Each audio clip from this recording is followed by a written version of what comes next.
Well, good morning, good afternoon, everyone. My name is Steve Bouck. I'm president of Solutions Synergy. We're very pleased to have you join us today for our presentation entitled Navigating Your Organization Through an Evolving CJIS Compliance Landscape. Joining me on the call today is Doug Smith. He is our Senior Technology Advisor for AuthX. And we also are pleased to have Robert Dickerson, the Director of Product Development at Vernetics. For those of you that are not familiar with Solution Synergy, we are a firm that is dedicated specifically to emerging cybersecurity solutions. We seek out new emerging solutions and enjoy presenting them to help you protect your organizations better. We started out years ago with identity access management. Then we added the AuthX platform, which certificate lifecycle automation. That helps you prevent not having an organized certificate management system, unexpected downtime events. Then we added the IoT device security platform from Armis, and that gives you an accurate inventory of all your IoT devices and lets you manage all the vulnerabilities more effectively. And of course, today you're going to learn about AuthX from an identity access management perspective and Vernetics from Zero Trust. But we also have a comprehensive suite of cybersecurity consulting services based around cybersecurity compliance, penetration testing, IT strategy. That's just a little bit about Solution Synergy. First, this is divided into three different segments. Doug is going to speak to the CJIS compliance area. What is CJIS compliance all about? How are some of these CJIS requirements evolving or changing? And then he'll take about 15 minutes to go through just a high-level overview of how AuthX can help you satisfy those requirements, implement an effective MFA program. And then I will speak to the Vernetics Zero Trust Network Access solution for about 15 minutes. And there I'm going to tell you a story of the city of Bridgeport. It'll be a Zero Trust case study where we actually implemented the Vernetics solution. So really the evolution of CGI is both based on security standards or best practices, etc. And the big major change to it has been the requirement to have multi-factor authentication to control access to all systems that can get access to CGI data. So multi-factor authentication has been around for a long time, and a lot of times users are not really that happy with it overall. And that's why people have not implemented MFA in a broader sector. The reason for that is because there's sometimes friction on that. So, for example, the original MFA was the RSA Secure ID tokens, which had a 6-digit number that changed every minute on the token. And what you'd have to do to be able to use those is that you'd install software onto your servers, and that would actually intermediate between the login and the applications and the platforms. So you'd have to have that token to be able to log in all the time. And that was a challenge because sometimes people didn't bring their tokens, they lost the tokens, and there were batteries in there too. So the batteries ran out. So that's really 20 years ago, the legacy and history of multi-factor authentication. And it's changed a lot since then. So there's multiple things that define multi-factor authentication. Means you have to have two things to be able to log in. One could be something you have, one could be something you know, and one could be something you are. So the something you are, going backwards back up this list, is biometrics. So it could be your fingerprint, could be your face. So being able to match that with some sort of a reader that you have attached to your machine, you can use that as one of the authentication factors. But again, there's things that have to be attached to the computer. In some cases, there are laptops that have cameras that can do it that are strong enough, but in some cases there are not. So when you look at that, you have to really be careful about determining which machines you have and what you need to do that. And something you know is a pin, something like attached to a card. You can say when you log in, tap the card and enter a pin. So something you have and something you know together are usually the multi-factor authentication for things like cards. FIDO tokens has multiple authentication that's not phishable because of the way FIDO works. If anybody wants to dig into that a little deeper, we can talk about that. Whereas really the authentication lives both on your computer and also on the server on the other side. One-time password is everyone knows these where you try to log on to something like your bank and it says we want to send you a code.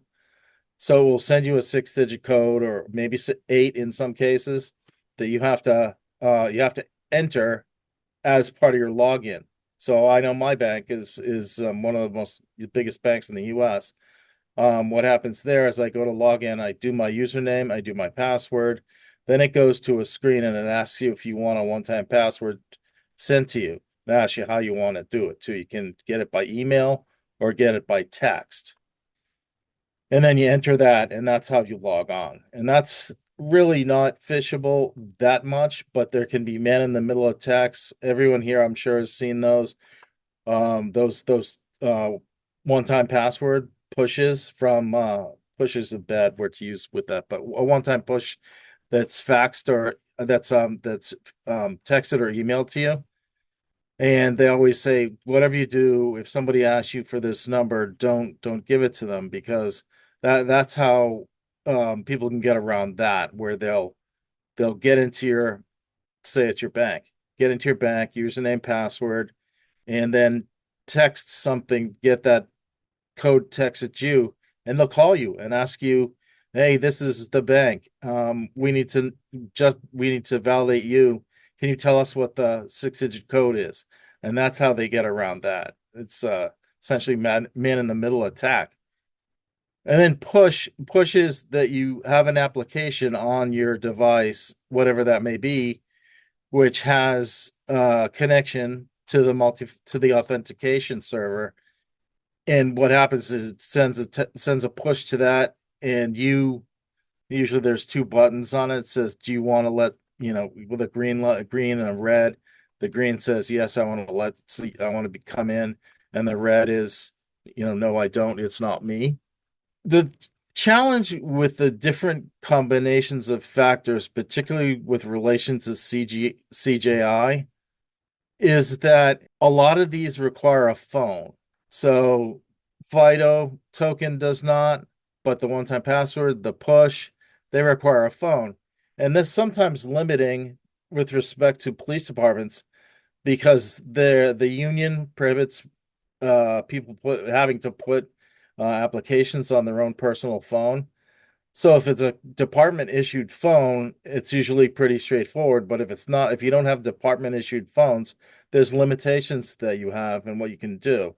So you can't usually do one-time password or push because you can't put an application on your phone.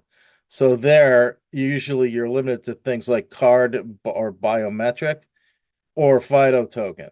So a FIDO token is something that you probably all know what YubiKeys are, where the YubiKey plugs into a USB port, and you use that as part of your authentication.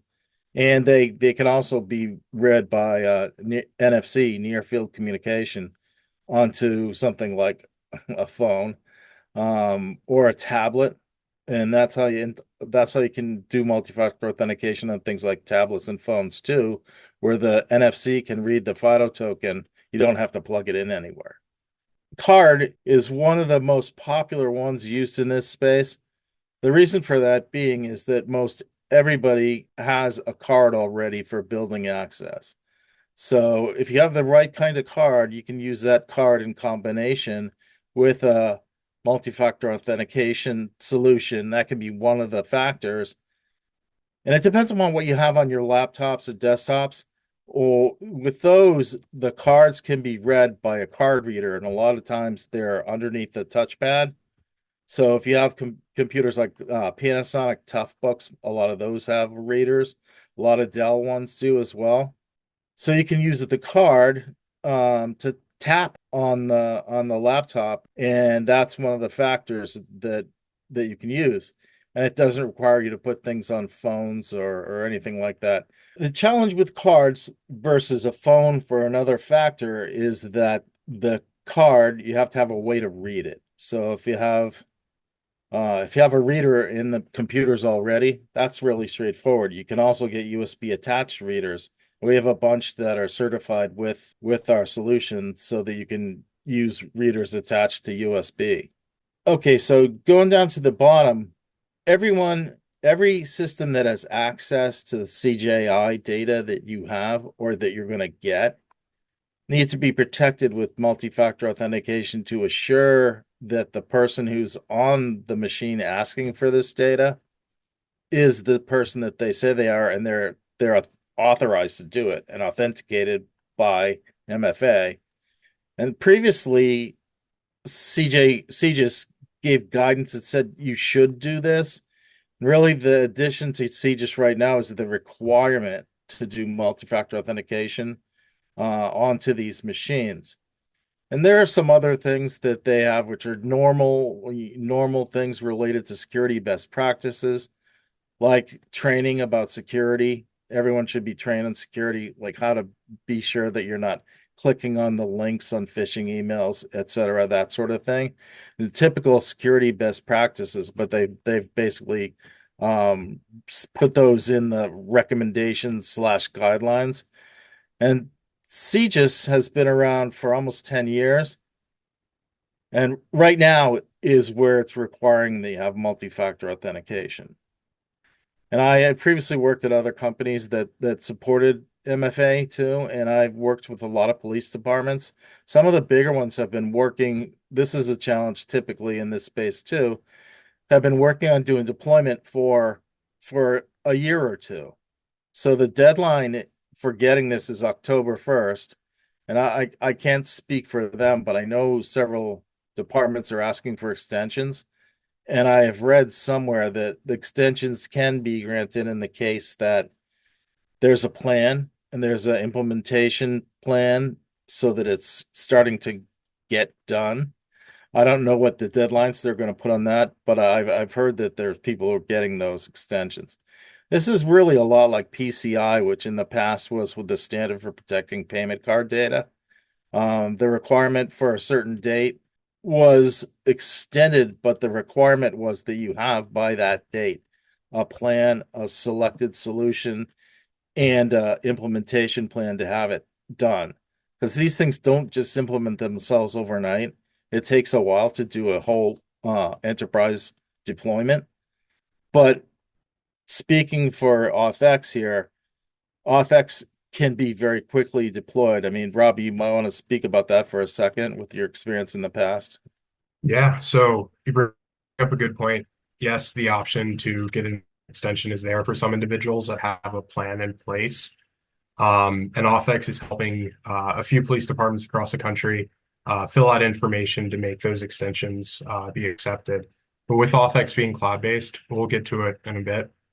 The implementation really hurdle to ownership is extremely low because you're not going to have to purchase any on-premise servers, which is also going to eliminate any maintenance fees associated with some of those solutions that require on-prem infrastructure. So really in AuthX, it depends on how many users you have, but down to being cloud-based, we see average rollout times be anywhere from 1 to 4 weeks. And with that, that goes into any development that's needed, which is very minimal because with CJI, it's really just about protecting that endpoint, which is having that badge tap access or the PIN. And did also want to mention too, kind of the benefit of being badge tap and PIN for police departments is that everyone knows police officers are moving from city to city, town to town in their cars. So the most, or you want to have this this option that you're putting out, the solution that you're putting out to your end users be accepted. Because this is going to be a slight change. From Troy, they already know how to use badges by accessing a door. With AuthX and with this new CJI mandate, you're going to have to, or you can use that badge to then just access a workstation. Everyone knows how to use a badge, which is why badge tap access is the most adopted way to do that. But with that, again, is multi-factor authentication. So that badge cannot be a single factor. There has to be a second factor, which is where the PIN comes into place. So if they're moving from town to town, if they're going into their car and need to get out of their car, having that badge tap and then a 6-digit PIN is going to be that fastest way of access instead of pulling out their phone, waiting for that text to come down. And we also are aware of that when they're accessing their car, when they're in their car, sometimes their most vulnerable point when they're doing a traffic stop or any type of stop and out there in the real world. So really, you want them to have eyes on the car, eyes on the individual that they're looking at, or that they're dealing with. So having the badge, they can still have eye contact with the car, and then a 6-digit PIN is something they almost know by second heart that they just quickly type in for about 5 seconds, which is why we see badge tap and PIN the most requested and the easiest adopted mode of authentication for badge tap act or to meet these mandates. But yeah, so AuthX, kind of getting to the main point, is on average we see 1 to 4 weeks of rollout time with police departments to meet these mandates. And one challenge I've seen working with other departments is that this sentence at the bottom is very important. And they originally think of access from the officers' machines in their cars. But there's more people accessing this data. So the one I've worked with a lot is a huge department in South Florida. They have about 3,000 officers on the street. They're not on the street at the same time, but they have like 3,000 officers. But when they really looked at it, everyone in the back office had access to the same server that had the CJI data on it after it had come from the FBI. So there was about 3,000 people there. So their requirement grew because that when they really analyzed who had access to this data, it was the back office people as well as the officers on the street. So they had to consider that. It was the same rollout with respect to card and PIN, like Robby was saying. It was just a different number of people. And those people had different cards, right? Because they may or may not have access to certain parts of the department or the buildings. And that is really a provisioning challenge with respect to physical and IT security. But if you have the right card, everyone can use it, their own card, obviously. And to register it, basically, you can use an email to send to the people with our provisioning workflow, so that it'll ask for them to scan their card, and they can do it themselves. So you don't have to. This is really why the 1 to 4 weeks is a big deal, because you don't have to have a big heavy lift on the part of a system administrator to be able to provision. And the regards to the South Florida one that I know well, they have 6,000 people. Provisioning 6,000 cards into an MFA system would be a real challenge if an administrator had to do it all. And for them, when they do self-provisioning, the user gets an email, the user does everything. It asks for them to tap the card, reads the card, they put in a PIN, their own choice, like Robby said, and from there it's done. They can lose the card, and there's other things you can do with respect to getting access if they lose the card. People don't usually, though, because it's a very important part of their job. So Doug, we have a question from Troy. So they're using VMware Horizon Virtual Desktops. They're asking if they can use MFA on the Horizon Thin client before the user ever gets access to the Windows desktop. Would this satisfy the CJIS MFA policy? yes, so the Windows desktop is inside or connected to the client. So the way you get access to it would be through the Horizon Thin client. So if you authenticate it at the Thin client and it travels through the whole system, there should be no challenge with that. But if you want, we can have a further discussion and dig into it a little bit. We can bring some of our engineers on the phone as well. But the answer is yes. It's really just specific configuration. Thanks, Troy. So here's a workflow with respect to CJIS data. So it's coming from the FBI, 100% basically, the original source. Gets requested by, say it's a laptop over here on the bottom left. Requests the data, goes into the application, the data center, connects through VPN, so that's what we're going to talk about later. So it's protected when it gets from the FBI to the data center. And then the data, in some cases, it goes into databases, a lot of cases. So that's the challenge about the back office workers or the people in the station all the time.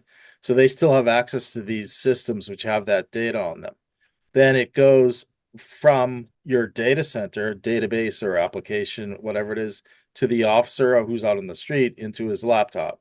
So that laptop or desktop, as Troy asked, is protected by MFA, meaning that you're sure the person who's typing at this keyboard is the person that says they are. So they're authenticated.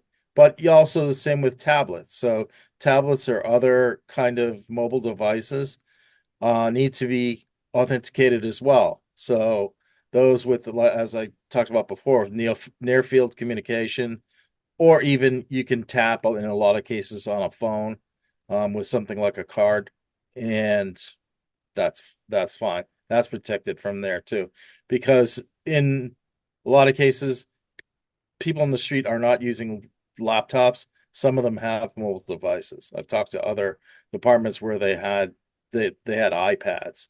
They would be able to carry it around and like Robby said, carry it around and get the data they want, but keep their eyes on at least the person they're stopping, say for a stop on the street, and the mobile device at the same time, so they don't have to go back to the car to get the data. So that data does live inside of the data center in every case because it'll come out to an application. That application will do something like put it in a database under the application. So the application is the one that writes it there and knows where it is, but still the access to that data from the application comes from the officers on the street and the people in the back office. Anybody have any more questions? And to your question or to your statement before about having, the back office users and the police departments, this is also effective of correctional facilities, correct? Correct. Yeah. So that same police department that I was talking about in South Florida, I've also worked with their Department of Corrections. And it's very similar. They have all sorts of data. In that case, it's one of the examples where even if they have issued phones, they're not allowed to use them because they can't bring them into the correctional facility, right? They have to leave the phone at the desk when they go in or in their locker. They do get access to it maybe from an iPad or something that's shared or a shared terminal, like a kiosk type of a mode. And that's where they'll get the data, and all of them have to be authenticated too. So the users, if they're at a kiosk, we can talk about that scenario where it's a shared workstation where different users come and log on to get different data. Pretty similar to manufacturing systems and other workflows where there's a shared workstation. So yeah, definitely. Good point, Robby. So here's a picture of the identity access management platform from AuthX. There's different pieces of it. So the core platform here is the MFA, and passwordless 2 is like FIDO, and these access policy analytics. We can go into it in more detail. We want to do a death by PowerPoint on this presentation. And then over here we have a part of the whole platform that's single sign-on. But if you want to use other types of single sign-on underneath the MFA, that's still something you could do. So the identity provider can be other things, can be something, there's multiple different ones. And one of the real strengths here is that we integrate with Azure AD so that also the non-on-prem AD, which is in Azure, and our identity access management is in the cloud too. So it's pretty straightforward with respect to being able to use what you already have.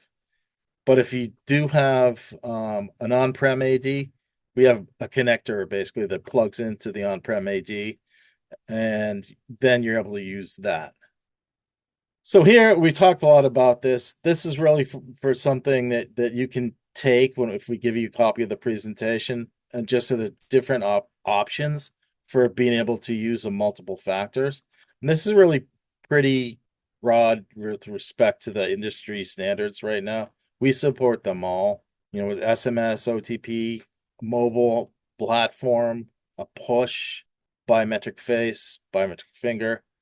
And actually, I've seen some resistance from some police departments where they're just thinking about what they're going to do with respect to multi-factor authentication. They don't really want to use fingerprints or face prints because they're just concerned about that data being somewhere else that's not at the department. Does anybody have concerns about that here? Because there's some reasons that biometric is a really good solution. For example, officers who are motorcycle police, they're out there, they don't really have a laptop because they're afraid it will get wet. Maybe they do have it in a like a bin at the back of the motorcycle, but in a lot of cases they're also using mobile devices, but don't want to use biometric fingerprints or face because they're just concerned about that data being somewhere outside of the department, or the union has restrictions on that as well. So we're at the end of talking about AuthX. If anybody wants, obviously we didn't go into very much detail about what we can do with respect to CJIS and MFA and single sign-on. Anybody who wants to talk to us in more detail, Robby and I would be happy to set up a time to talk. Thanks. Thank you, Doug. We'll surely have some more questions here in a few minutes after we're done, so that'll be great. I'm very excited to introduce you to Vernetics, a new advanced zero trust network security solution that has a unique background. The technology itself was originally developed for our intelligence community and the military, Department of Defense. And the problem they were trying to solve was they had intelligent assets all throughout the world that had to be able to use the public internet and communicate securely. Fortunately, now this technology is being made available to the public in the commercial market, and I think you'll find this very interesting because it's more secure than a VPN. It's more effective at protecting applications and your networks from cyber attacks. As an example, like I say, you could be in Afghanistan communicating in a cafe and it's completely hidden, completely secure, and nobody knows that you're communicating back to Washington, D.C. What I want you to do is consider looking at this as a new proactive way to protect your network. Picture a scenario where in your environment, if you could provide secure access to your organization with zero trust, including military grade end-to-end encryption, while being completely invisible to any non-authorized parties, and that means shutting out your cyber criminals in foreign nations and hopefully preventing a lot of ransomware attacks before they even have a chance to penetrate your network. One of the things I think is interesting, the Vernetics approach is that let's try and stop as much of this before it even gets into your network. Thus, the reason for trying to show you how we can close those open holes in your networks that lead those hackers directly into your servers. We're going to show you how to transform the public-facing sites that you have into invisible private sites. Why do anybody in the public environment need access or the potential access into your network where they could access CJIS information? And then we're going to show you also how we can mitigate a lot of endpoint device attacks that are based on scanning ports and denial of service, etc.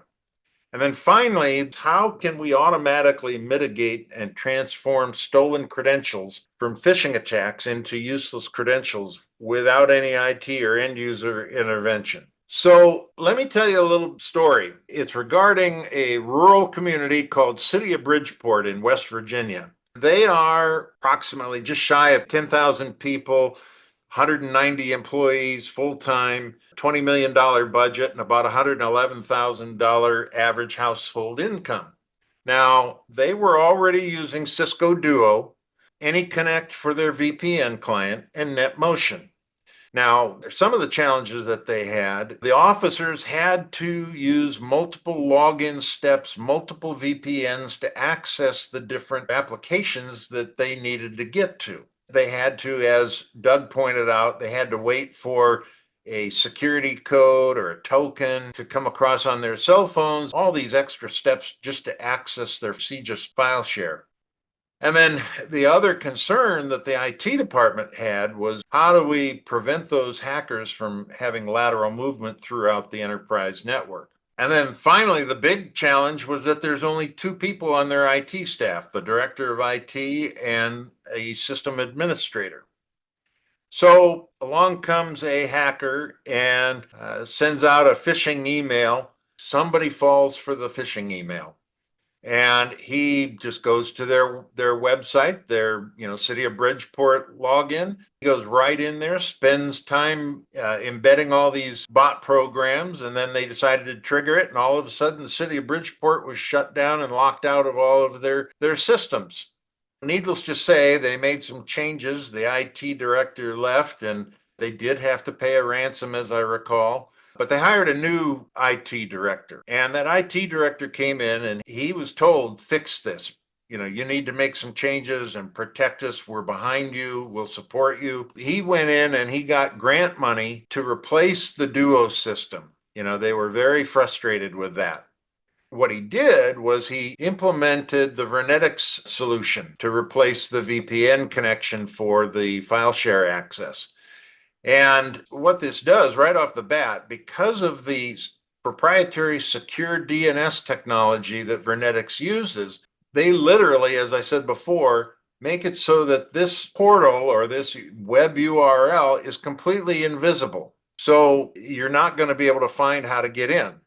Then behind the scenes, Vernetics, in addition to the MFA, does mutual authentication. It requires that you do authentication at the user level and the device level using X509 certificates, and that's all controlled and provided by the Matrix server. Once you've matched those, you finally get an authorized connection into your CJIS file share. Now, the benefits from their perspective were that portal is invisible to everyone except the people that should be using it in the first place. The dual authentication reduced the number of steps that the patrol officers had to do to get into their systems, whether it was the CAD system or the file share or other applications. And that really is a big plus. I mean, whether you're a patrol officer or a detective that's working remotely, literally what the end user has to do is enter their MFA credentials in the fashion that, like Doug said, whatever you choose to use, and then they simply click on the app to get in, and they're in. It's much faster because you've got this connection and authentication going on. We call that a one-click virtual network connection. Now, the reason we call that a virtual connection is because that person is only getting access through a wormhole-like tunnel and has no idea, no view, no access to any other aspect of your network. They are only getting to see that application, be it your CJIS file share. So another analogy I would give you is that let's say that you are going to go to the shopping mall and go to the sporting goods store. Unlike a traditional VPN, you don't even know that there's other stores in that mall. You don't even see the mall. You go straight to the department that issues the hunting tags. And what this also does is it eliminates potential lateral movement across that physical network. Now, something I want to explain real quick is these folks, again, remember, there were only two people on their staff. They made these changes, and it took about, an hour to install the software and get it configured properly. And then they were able to test it for about a week. And then they rolled it out to some of their users, and they didn't tell the users. Now, they had tested all this beforehand, so it doesn't sound as scary as you might think, but they rolled it out to their users, and nothing was different in terms of the end user, other than they noticed how much faster it was. because they weren't having to go through all those extra steps. It actually reduced quite a few steps. Now, how does this scenario, how does this new technology protect you from phishing attacks? That's something going on that for a long time, everybody goes, there's nothing we can do to stop these phishing attacks. That's true. We can't stop the phishing attacks, but here's what happens if you have Vernetics implemented. That hacker still sends out a valid phishing attack, and you're going to still have people that are going to fall for it. And he's still jumping up and down because he just got the keys to the kingdom. At least that's what he thinks. But remember, this is invisible. He can't find the portal in the first place to log into. Secondly, he doesn't have the Vernetics client app. And so you can't get that device authentication. And if you can't get the device authentication, then you're not going to get that mutual match. And there's no way you're going to get that authorized connection. So you, in essence, automatically transform those stolen credentials into useless credentials without any IT or end user intervention. Just to show you, there's also a wealth of information on the back end telling you the devices that are in your environment, who's been active. If you want to look at Kim Rayner's device, she's on iOS 16.1.2 using an iPhone 8. And then you can even delve into it even further if you like. And as an incentive to all of you that have attended today, we want you to know that through the end of the year, we've got some promotions going. And one is that if you go forward with AuthX, there's free implementation services. Then on the Vernetics side, we have a 2-for-1 legacy VPN trade-in program. So if you have 50 Fortinet VPN licenses, you'll get 50 for the price of 25. And the pricing for Vernetics is basically similar to traditional VPN licensing.